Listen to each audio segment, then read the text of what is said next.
Hello, everybody. Welcome back to another episode of the Data Room. My name is Jacob, and today I'm joined by a phenomenal guest, Mr. Trevor Best from Syzygy. I met him at a class, Founder's Journey, a few weeks ago, and ever since I've been thinking about his story. He's been through four startups, and I'm going to pass it off to him to give a little bit more about his background. Yeah, hi, Trevor Best, co-founder and CEO of Syzygy Plasmonics.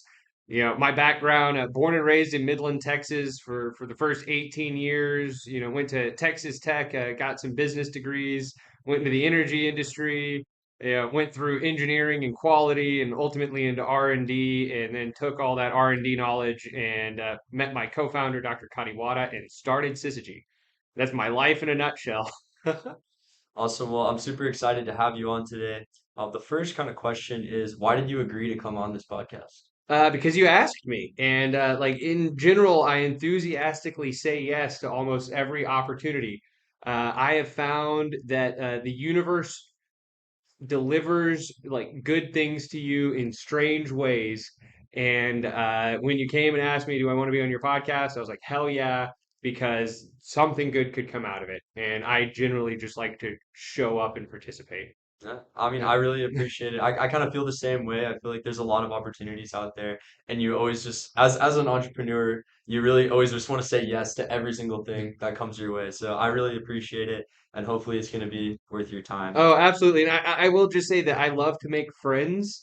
And so, like, in one sense, you're like, hey, will you come be on my podcast? And in another sense, is like, hey, we might be friends. Do you want to hang out? And it's like, hell yeah, let's go. Let's talk a little bit and see what's up.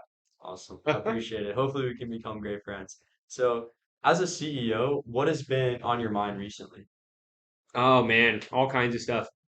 Mostly the market. The market's pretty choppy right now. Clean tech 1.0 busted pretty hard and then took a while to reboot. And then with COVID and a couple years of interest-free money, the market went bananas. And now interest rates are back up and, reality's setting in and there's a lot of hangover, I think, from the days of low interest money. And so mostly the market, I'd say top thing on my mind at the moment. But beyond that, I mean, tons of stuff around technology development, like growing a good team, growing the right culture. Yeah. Yeah, so with the markets, like obviously there was a period recently where debt was cheap and you could get a lot of money relatively easily. Were you kind of trying to play the market and like really capitalize during the good times and now kind of slink back, or like how involved are you in that process? I mean, in the fundraising process, I am heavily involved. That is my, main function at the company is to keep gas in the tank. Uh, as far as like, were we trying to like get money in when money was, you know, more available? I'm not really sure. Like as you're growing a company, you have to basically like accomplish a set of milestones, make new promises, get more money, then go accomplish that set of milestones, make new promises, go get more money. Uh, I wouldn't say it was ever easy for us because so a little bit about Syzygy for those of you on the show who don't know who we are. We're making a new type of chemical reactor. It is driven by plasmonic photocatalysis. We are the first company on Earth to successfully commercialize plasmonic photocatalysis. And our technology is quite revolutionary. In fact, you cannot accurately describe what is happening inside of our chemical reactor without using quantum mechanics. It is one of the most advanced cutting edge pieces of tech on Earth, and it has, uh, because it uses different physics to perform chemical reactions, it potentially has a different baseline versus other technologies in the energy transition. So it has the potential to be extremely disruptive. We can make clean hydrogen. We can turn CO2 back into useful things. I've gotten tremendous support from the market and investors. Uh, we can dig into all that. But the problem for us has been because we are a first of a kind, and because this field of science has not been well known, Right. there haven't been many venture capital groups that are looking for this type of technology. So some other technologies, like there's a huge boom around green hydrogen. So if you had a green hydrogen company in 2021, like people were just throwing, shotgunning money into the market at green hydrogen. For us, like no one has ever been looking for a plasmonic photocatalysis company. So we've always had a lot of work to do to fundraise and convince people that there's actually something happening here. So we never really raised one of these gigantic blowout multi-hundred-million-dollar rounds Right. that a lot of other startups in the energy transition have. And so I don't think that the market conditions hurt us at all. They very likely helped us quite a bit, but I think that we probably would have been successful even in more difficult conditions in the past couple years. And as the market is now shifting to a little bit more difficult time, the fact that it had always been kind of hard for us, I think, plays really well to us. We're quite lean, quite scrappy. We are used to overcoming challenges, Yeah. and so I'm pretty optimistic, regardless of what condition the market's in. I mean, that's a great attitude, and I think you have to have that mindset as the founder through thick and thin. You just have to be the one like leading the path forward. And so kind of on that note, like you mentioned that your technology is revolutionary, like no other company is really doing anything like this. And kind of recently, I've been learning quite a bit about kind of the state of the environment and how dire it is for new technologies to come around and kind of help us out as a species on this planet. Like, do you feel like a sense of responsibility as like the person pushing this new groundbreaking technology? Like when you say sense of responsibility, what do you mean? Like sense of responsibility for getting this tech out into the market, or sense of responsibility for like, you know, helping reverse climate change? Kind of both. Like it's almost like the universe has chosen you to be the one to put this technology forward. And does that ever kind of like weigh on you? Does that keep you No, up at night? my God, it didn't until you told me that the universe had chosen me. Like, good Lord, what a burden. Uh, so I do feel a sense of responsibility for this technology. Myself and my co-founder, Dr. Kadiwada, are the shepherds that are guiding this fledgling technology into the market. Whenever I talk about this is revolutionary, it utilizes different physics, it has the potential to be very disruptive. I do feel a sense of responsibility for making sure that we give the world the opportunity. Mhm. However, as I have done this quite a bit. I have also learned that you can't control the world. And so I have also released myself from the responsibility for solving climate change because I actually am powerless to solve climate change. It takes all of you out there to like go switch your electricity plan to renewable electricity, to go buy some kind of vehicle that doesn't run on combustion, to, go find low carbon options for the food you eat and the travel that you do. Like it takes all of human society working together to reverse this. All I can do is create the possibility and show the vision and hope that the world adopts. Right. And so I will do my part and I will do my best, and that's what I feel responsible for, making sure the technology gets developed and the option is there, and I will do my damnedest to convince people to buy it, but I don't really feel responsibility for the whole planet anymore just because it's so big and so far out of my control. There's only so much you can do. Right. Well, you just used the word anymore. Does that mean at one point you did feel that way? Oh yeah, whenever I was first starting the company, I did feel like personally responsible, and it was like, well, I don't see any of the major Fortune 500 companies or, politicians or anything taking up the mantle and saying we are responsible for the future. If no one else will shoulder that burden, I will. Yeah. But I realized how much of that burden involved the personal choice of others.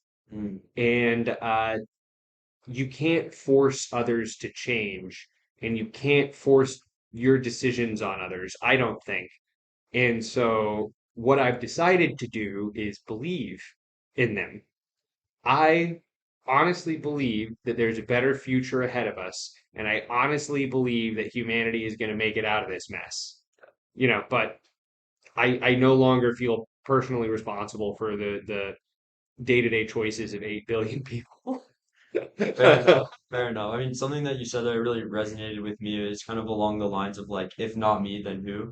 And I think that's definitely the way that I think a lot of all the time about a lot of different things. Like, if there is an idea out there that you're the only person who has it, it's almost like if you don't build it, no one else will, and that idea will never kind of come to life. And I think it's really awesome, like what you've done here, coming up with finding a new technology and then kind of being the visionary behind it, pushing it forward, going through fundraising, being the storyteller, just like amazing work. It's like we're in your office right now. It's super cool place.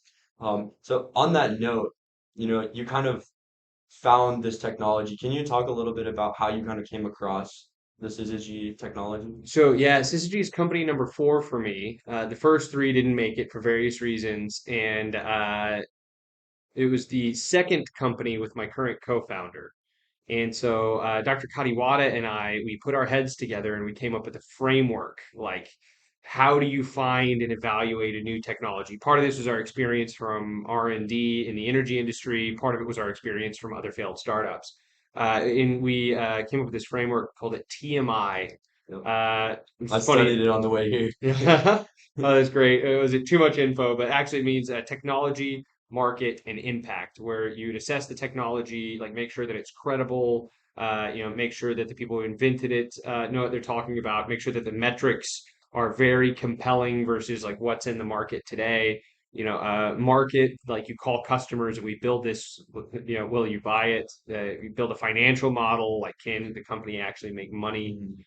Syzygy was, I want to say somewhere around like idea number 80 something that we put into this framework.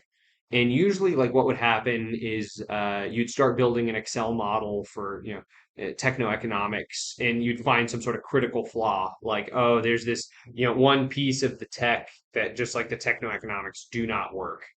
And you'd be like, well, damn, that idea didn't work. On to the next one. Sometimes you'd like start calling customers and be like, hey, if we built something for this much money, would you buy it? And they'd be like, hell no, that's way too expensive. And you'd be like, okay, and eventually after going through, 80 or something ideas, like, who knows how many, we eventually came across this idea for Syzygy. And what Syzygy was the idea that wouldn't die.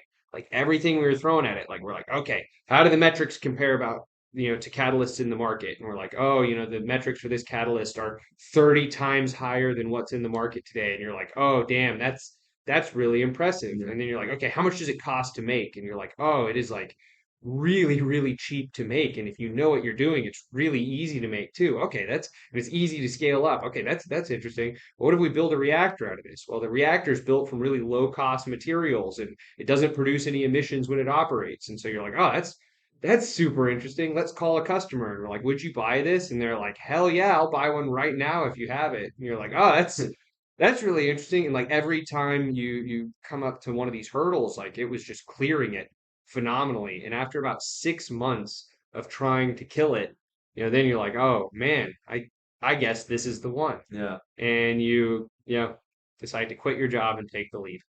Yeah, well, that's really awesome. I've been looking at your kind of idea process as I kind of crank through some ideas of my own.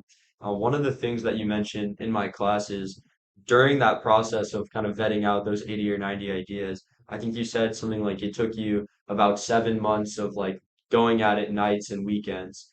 Can you talk a little bit about like kind of the grit and the grind that it really takes to come across like the right idea? Man, it takes a lot. And I meet a lot of people who want to be entrepreneurs. And resoundingly, the advice that I give them is don't. It is a tremendous amount of work. So I mentioned this is company number 4. So starting in 2013, pretty much every night from, starting at 6 p.m. after I get off work until I go to bed at like midnight. And then Saturday and Sunday would just chew on whatever it was that I was working on, just keep advancing it. And you have to really give yourself to it if you want to move it forward. No one else will move it forward for you, and it is just a lot of work. And even when the company, like, you've raised money and you start hiring people, like, that amount of work doesn't go down. Still put in hours like that all the Yeah. time. And uh, talking about grit and determination, what I have found is that most of the successful entrepreneurs I know are almost what I would consider broken. They can't help it. They are going to work like that towards something. And if it's not, a company, it's something else. Mhm. And yeah, they just end up orienting towards a company. If people who like downtime and like to, relax, and like when 5 o'clock rolls around, they're like, you know what, I'm gonna sit on the couch and chill and watch Yeah. Netflix. Yeah, it's tough because, like, here's the thing is, like, man, and especially once I've seen some people like raise money one time and then start to realize it. But like I remember there's one night and it was like 2 in the morning, and I am just like, and I'd only slept like 4 hours the night before, and I'm just exhausted. And like one of my employees, I think we had to like adjust a W-2 or something, and they need to file their taxes. It's I've got to like go like make these changes in our payroll system to get the W-2 right and like get the W-2 out so that I can send it to them so they can file their taxes. And it's like, man, it does not matter how you feel. Doesn't matter if you're tired. Yeah. Doesn't matter if you're having a crappy week. Like your person's got to do their taxes. Like they need you to come through, Right. and so it's always something. Yeah, absolutely. It's kind of funny that you mentioned Netflix. Like, I actually had a previous podcast guest who started a company and then realized like his time management was just not working. He had to give up things like Netflix and like going out with his friends Hmm. just to kind of dedicate time to the business. And you kind of mentioned like your employee needed you in that moment. And that's something I've kind of learned about leadership recently by running the orientation program at Rice. It's like whenever you're in charge, like everything always comes up to you. And then you're the backstop. Like you have to take care of it. There's no one else to kind of pass it on to. And that's like a lot of responsibility to bear, but it also kind of gives you that power to really make a positive change. And I just want to go back to something that you said, which is whenever people ask like if they should be an entrepreneur, your advice to them is don't. If that's kind of your go-to advice, why are you an entrepreneur? Because I am a broken person. I can't help it. Like I am gonna work like that at something, and like let's say I'm gonna rebuild my porch. Well, that's over with in like a month, and then on to the next project. I like solving problems, and this is essentially like a problem that never ends. Like it's dynamic, it's constantly changing. There's something new every day. Like if I didn't do this, I would be bored, and I will always be doing something. Uh, yeah, the reason why I say don't is because if you are the kind of person that can get discouraged, then you will get discouraged. So if you can hear me and be like, oh, that dude says I shouldn't do it, and then you decide not to do it, you shouldn't have done it anyways. Okay, Then that you're makes definitely sense. making the right Makes choice. sense. And if you're like, screw that guy, Yeah. there is nothing that's going to hold me back, and you are just hell bent come, whatever that you're gonna get it done and across the line, then it's like, okay, you're the same kind of broken as me. Like, let's go. I'll help however I can. Yeah, no, that actually makes a lot of sense. That's kind of a good answer when you say it Yeah. like that. Um, you keep saying like you're broken and like you always have to be I'm doing not I'm something. not I'm not like broken like No, that. Like okay. but basically, a way I would phrase it is maybe like wired differently. Like you always want to be active, engaged in something. And I'm assuming you've been like that your entire life, but how have you developed yourself to be a better entrepreneur over the years? So it is like a muscle, and it's very similar to working out. So a lot of people think that it has to do with motivation, No, and it doesn't. It has to do with discipline. thank you for saying that. And those are very different things. Motivation is usually based off positive emotions, and you generate enough positive emotion about something that you want to go do it. Discipline is there even when things really suck.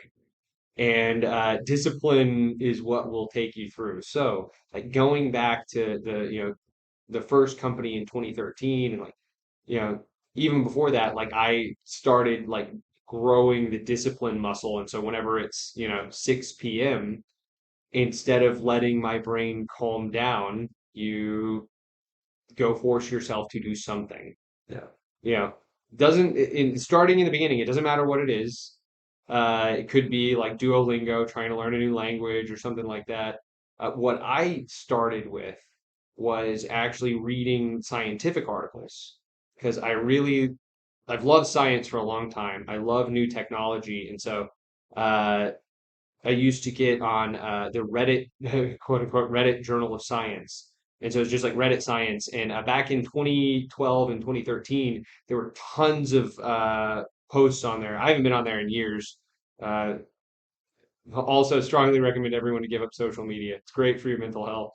But Yeah, I would get on Reddit Science and just read all the publications that were coming out and getting released in like Nature, Science, whenever like, Princeton or Rice or MIT would like do a press release on some new tech. I would just go read that scientific paper and I would spend hours doing this. And so yeah, that was where the foundation of like the idea search came from. Yeah. Oh, I love that. I mean, a lot of great things that you said there, like especially the reading component. I think that's a very important thing to develop. And like that's something I used to be a really big reader when I was younger. And then in high school, I completely pretty much gave it up. And then that's something I've been trying to bring back over the last like 2 years in college. Do you still read now? And if so, like what do you read? I do not have as much time as I used to. If somebody sends me a scientific article, I will still absolutely read it. I love to do that. I just don't have the time like I used to.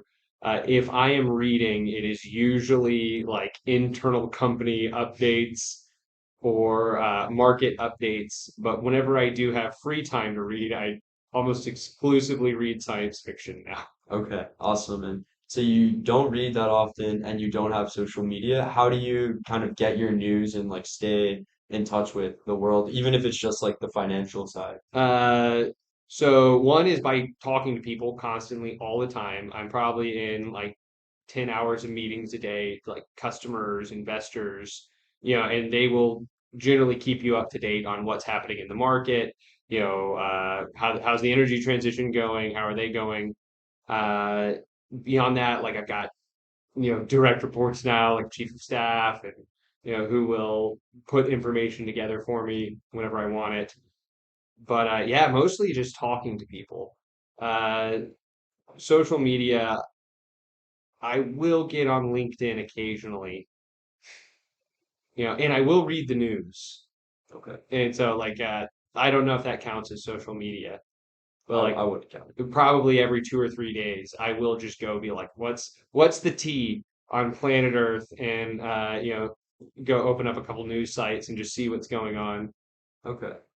Okay. So you kind of stay sharp through your network essentially. What tips would you give to someone maybe like in my position or maybe they've already been working in a job for a few years out of college in terms of like building their network and finding people that are not only like knowledgeable about what's going on, but also that could kind of be assets to them and kind of help them in some way as they try to get their startup off the ground. Yeah, so I would just recommend that you show up all the time as much as possible. So anytime you see an event at the Ion, you see an event at Greentown Labs, anytime that a group of people is getting together with the community, just show up and meet them. And if you do that all the time, you will start to recognize people. They will remember you for like customer and investor connections. I've usually found that it takes like 5 or 6 times of you running into the person before they're like excited to see you. Hmm.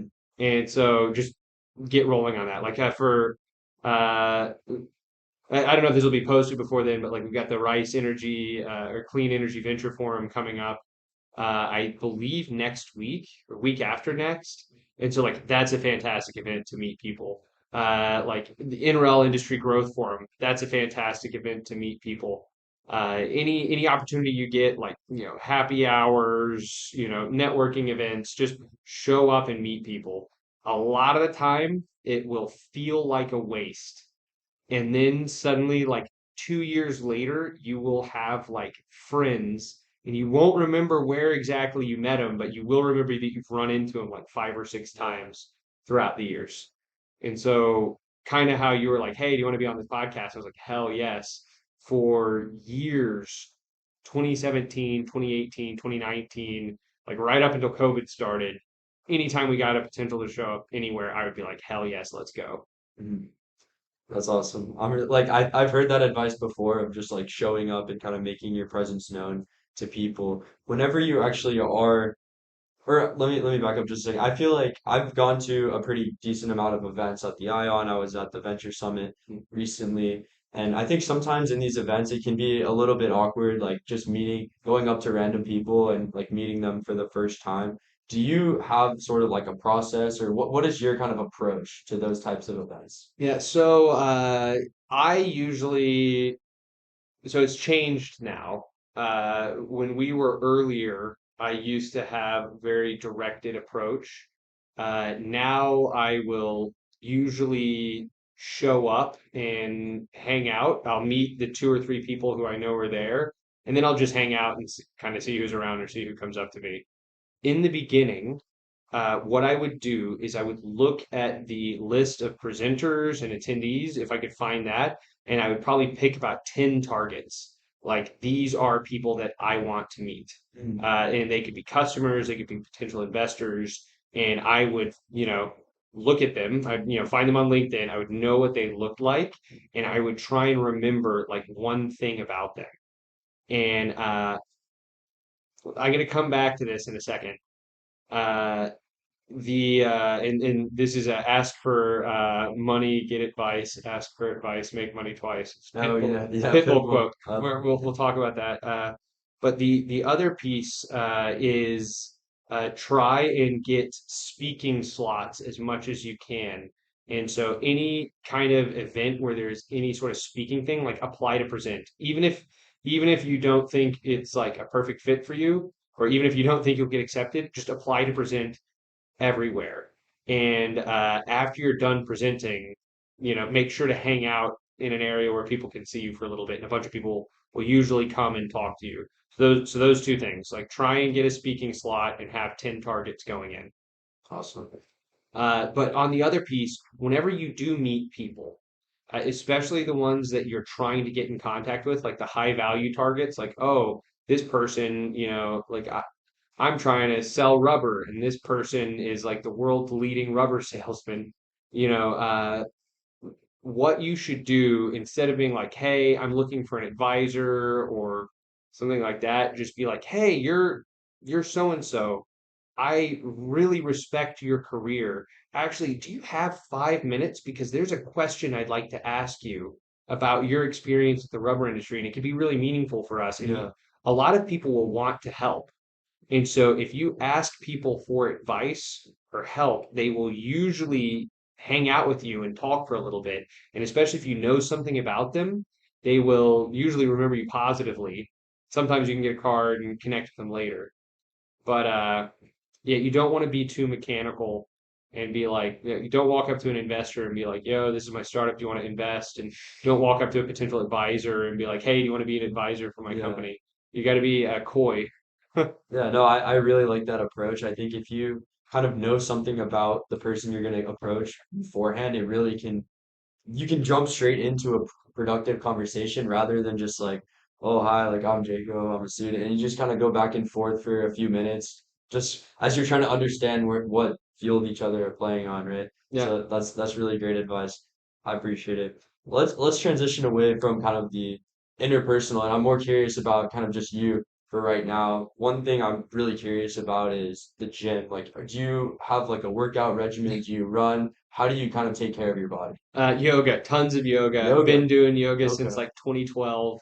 Uh, Before COVID, I was going like 5 or 6 times a week.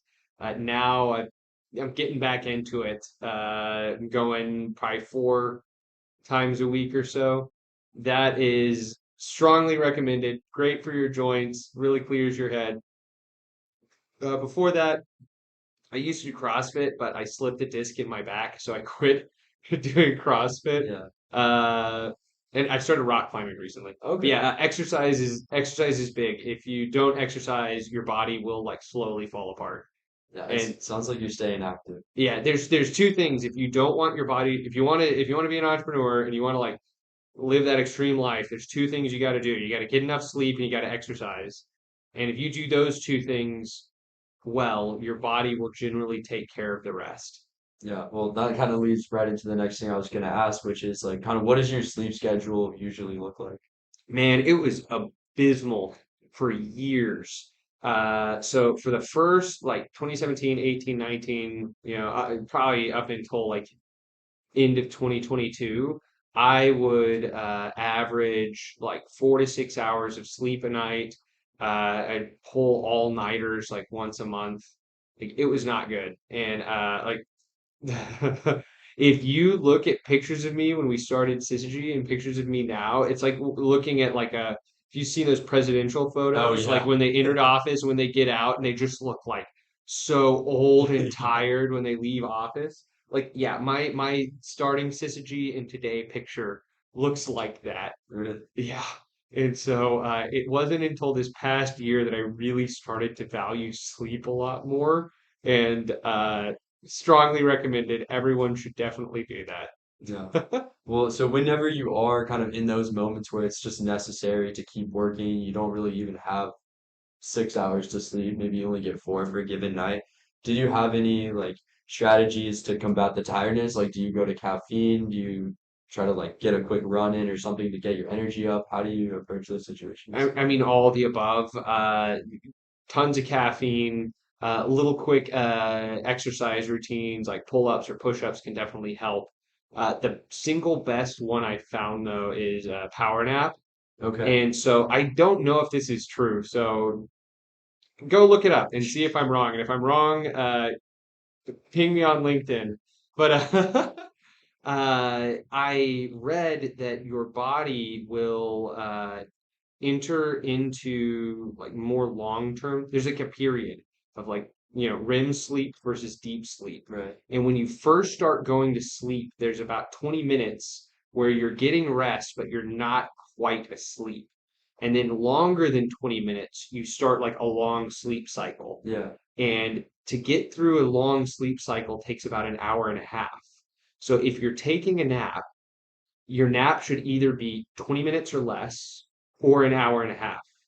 Because if you sleep an hour, you actually end up waking up in the middle of like a deep sleep Yeah. cycle and you will wake up like groggy and more tired.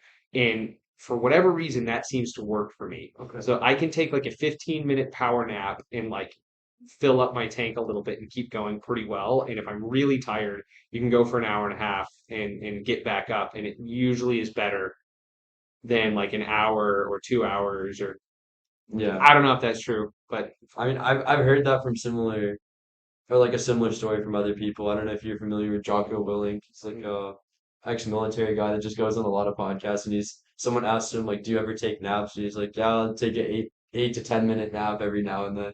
So I think it's kind of similar thinking, and that's something I think about too because I try to get 8 hours at night, but I mean, in college it's not always easy, and especially because I try to wake up pretty early in the mornings. Sometimes it's hard to go to bed early, yeah, but I'm gonna have to try the short naps. it's good. It's money. Money. All right. How do you, kind of the next question is, how do you manage your time? Like, I'm sure you have thousands of things going on all at the same time. How do you manage your time and make sure that nothing slips through the cracks? Uh, I'd say the first step is to accept that no one's perfect and that things will slip through the cracks. I wish that I could claim that nothing ever slipped through the cracks. What you're trying to do is make sure that nothing critical slips through the cracks. Mm, So when something comes in, I tend to prioritize it. Right now, we got two settings in my inbox. One is, needs action, and the other one is urgent. The urgent ones are generally more important than the needs action ones. Uh, a good way to think about it is like, will this kill or seriously cripple the company? And if the answer is yes, then you should try and do it immediately. And if the answer is no, then even if you don't do it, it won't kill or cripple the company. And I have tended to think about things in that kind of binary sense. Mm. It's either so important that it must get done, in which case, I don't know, distinguishing one of those from another one is difficult. Like there's a bucket, and you try and keep that bucket Yeah. empty. And then there's another bucket of these things are like nice to have, company won't die, and you selectively try and get through as many of those as you can. But if you are really hitting it, you will. I have only ever successfully cleared out that list a few times. And if you clear it out before you go to bed, it's usually already has a few more things Right. in it whenever you wake up the next morning. Yeah. So how does your, I mean, that's awesome. That's a good way to think about it. Like, especially managing so many things at once. Like right now, as a student, I don't really have a million things coming at me from every angle, but I am expecting to in the future. What does your kind of like day-to-day routine look like? So I will wake up around 6 or 7, get ready, go to work, write email, make presentations, or so there's like a email and then there's larger items. So I will, get through any really important emails, probably chew on some larger items for an hour or two, and then at 8 or 9 the meetings will start. And then from 8 or 9 a.m. until I don't know, sometime between 5 to 9 p.m. the meetings will just keep going. Oh man. And it is pretty much back to back the whole day. So since 8 a.m. this morning, and it is now what time are we at? We're at 3:55. So since 8 a.m. this morning, I have had pardon me, one 30-minute block that I didn't have a meeting. And so part of me is like, oh my God, I could flurry through like 5 emails that have come through. But that's not what I did. I actually put on some music and took a walk in the parking lot. It's hot outside. But yeah, so just to clear my head, and then this started, and then after this, I've got another meeting. Then I've got some phone calls, and then that'll go until 5:30, and then at 5:30, I've got yoga till 6:30, and then I've got 30 minutes that I'll probably make another call on, and I'm gonna go meet one of my friends for a drink because like I've got to book my social life too, and Yeah. that's gonna be from 7 to 8, and then at 8 I will go home and probably answer email until 9:30 or 10, and then I will go to bed and then repeat. Wow. A lot of meetings. I'm honestly a little bit surprised to hear that you have that many meetings. I know there's a lot of things that kind of require your attention, and but I've heard just from random kind of things online that like there's a thought out there where you try to keep your mornings like completely clear of meetings to kind of focus on your own priorities. Is that something that you've considered, or are you just at the point where your time is truly just best spent in all those meetings? I don't know. I will say that there are conflicting interests, and when you say yes to everything, it doesn't do well for your schedule, you know. But I love saying yes to everything, Yeah. and I love helping people out. When my employees want to meet with me, I love meeting them. And when our customers want to meet with me, I love meeting them. And when our investors want to talk or somebody's looking at investing in Syzygy, I love meeting with them. So yeah, I've tried to block out times where like nothing gets in, but I I have managed to stay functional despite how many meetings we have. Yeah. I will say that this is notably different from the earlier stages of the company, and this wasn't really possible until we had a full C-suite, and I could delegate things to our COO and our CFO, and you know. Yeah. And so like there is very few tasks that don't get delegated now. So I can spend my time like, you know, putting the message out there and talking to people. And a lot of the meetings are internal meetings where we're talking about what we're going to do so that others can go action it. And Right. So at this point, do you feel like your kind of daily day-to-day routine is like optimized, or are there certain aspects that you're still working on improving? oh, I wish I had more time to work out. I took a 2 week vacation and I started to learn how to play the viola. And I got to where I could play Mary Had a Little Lamb, Twinkle Twinkle Little Star, and Itsy Bitsy Spider, and I was loving it. I was living my best life. And the past 2 weeks between like board meeting and travel and stuff, I have not had time to practice the viola. And I need to like make time for that again. Yeah, that's good. Yeah, sorry. So not completely optimized yet. But there's just like some more like personal things that you want to make time for, Yeah, basically. But from a company standpoint, you think you're doing a pretty good job.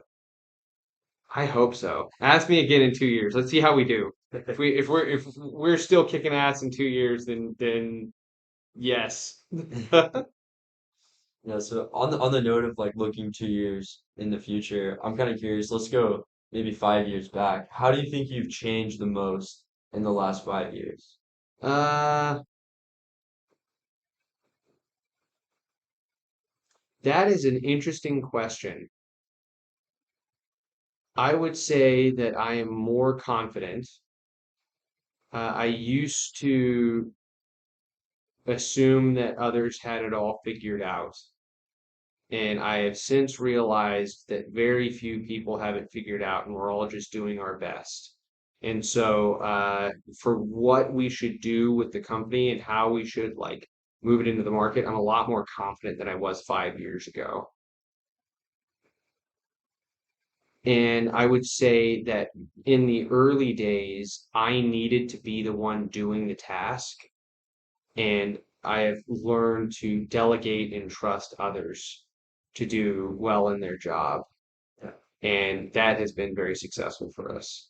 Yeah, delegation is that's something I learned when I was running the orientation at the beginning of the semester. Like, there's just so many things coming. I honestly I felt like a CEO in that moment. Like, there was three of us, so it wasn't all me, but I was running on like 3 hours of sleep. There's just people coming up to me all day long, like trying to tell me to do this, like take care of this. I need help with that. And that's when I really came to realize how important delegation is, because even if you think like you're the right person to do it and maybe you're best suited to do whatever needs to be done. Like sometimes you just have to trust someone else and hope that they can get it done right on your behalf. How would you say you've changed the most in just the past year? Like I know a lot of people sometimes feel like once they get into sort of a routine, they kind of stagnate. But I feel like entrepreneurship is a pretty, variable field. There's a lot of room to grow. Yeah, I think one of the biggest changes in the past years, I started wearing a suit every day. I didn't used to wear a suit every day. And there was a desire to show up as my best self every single day, like personal choice, like mental philosophy. I want to show up at 100%. I don't want to let like anything, slow me down. And since I've started doing that, I have noticed like a pretty big shift in myself and how I show up. And like when I'm wearing the suit, I can find energy to be that leader that I want to be. Mhm. And also, whenever I get done with work and whenever it's time to go to bed, I take the suit off and then like I'm not at work anymore. Like, Okay. and so clearly drawing that boundary to like when I need to be on, I'm showing up at 100%. And when I don't need to be on, I switch it off and I like enjoy my time away from work. I think has been one of the biggest, most successful changes. Yeah. And That's awesome. I think like when people look up to you, it places like a lot more sense of responsibility on yourself, and that can really inspire you to be a better leader. Like, have you felt like your kind of sense of responsibility has grown since you started adding more employees to the company, or like what is your kind of thoughts on that? I mean, yeah, it's 120 some odd souls that are counting on me to raise money to provide guidance, and so like, yeah, that is a lot of responsibility. I feel responsible for them. they are counting on me, and I am going to do everything I can to not let them down. Awesome. So I want to ask you something that comes from Peter Thiel. Just one of my all-time favorite books is Zero to One, and he begins the book with a question, which is, what is an important truth that you disagree with most people on? So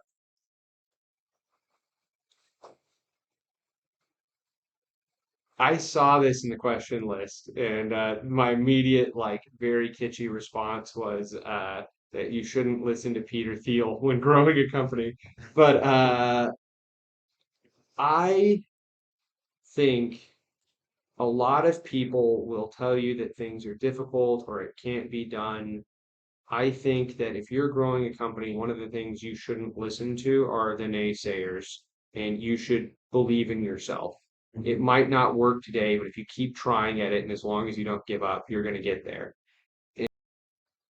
Everyone has to chart their own course. I don't want to tell people to like listen or not listen to things, just like if anybody's telling you you can't do it, like don't believe in them. Everybody told us that we were crazy when we were starting Syzygy, and I didn't listen to any of them. Yeah. But I feel like different kind of companies, I I don't know what problems people are facing or what they're hearing, so I'm yeah, I'm good with my answer. Awesome. So now we're gonna go to our last two questions, which is first is what is something you want to tell me, and then it's what is something you want to tell the viewers. Uh, Something I want to tell you, like keep it up. You said you're 21. If you keep on the grind and you keep doing things like this and reaching out to people and making those connections, you're gonna go far, man. I didn't really start getting on the grind until I was like 32. I'm 38 now. Maybe that's a maybe 30. But like if I had started getting on the grind when I was 21, man, I would be so much further than where I am now. So hell yeah, keep it up. Never give up, never get discouraged. And what I'd like to tell the viewers is that there is a lot of uncertainty in the world. It is not too late. I feel very confident that humanity is going to get all of its stuff together. And I think that there is a wave of clean tech that is rising to decarbonize the world. I think there is a lot of reason for hope about the future. And it's not always easy to see day to day, but I see what's happening in our lab. I know a bunch of other really exciting startups, and I see what they're working on. And let me tell you, as someone who's on the front lines in this fight on climate change, I see a lot of positive momentum coming. And so it is not too late. Don't give up hope. We are going to get this under control. And in 20 years from now, everybody's going to be talking about how we did it.